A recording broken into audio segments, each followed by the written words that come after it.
ఊరిలో అందమైన కొలనులో ఒక కప్ప నివసిస్తూ ఉండేది. అయితే వాటితో పాటు స్నేహితులు కూడా ఆడుకునేవాళ్ళు. అలాగే కొన్ని రోజులు అయ్యాక కప్పకు ఒక బండరాయి కనిపించింది. ఆ బండరాయితో మాట్లాడుతూ, నువ్వెక్కడికి కదలవు, ఎటూ వెళ్ళవు, ఇలాగే ఉంటావు, నేను చూడు ఎంచక్కా ఆడుకుంటున్నాను అంది. అప్పుడు ఆ బండరాయి సరేలే అంది. కప్ప నవ్వుతూ అలాగే తన స్నేహితులతో మాట్లాడుకుంటూ ఆడుకుంటూ అలాగే ఆ రోజు గడిపేసింది.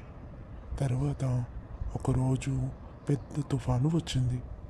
నదులన్నీ కొట్టుకురావడంతో కప్పకు ఎటు వెళ్ళాలో అర్థం అవ్వలేదు. అయితే అప్పుడు అక్కడ ఉన్న బండరాయిని చూసి అక్కడికి వెళ్ళి ఆ బండరాయి మీద ఎక్కింది. అప్పుడు ఆ కప్ప తన తప్పును తెలుసుకుంది. అప్పటి నుంచి బండరాయి, కప్ప మంచి స్నేహితులు.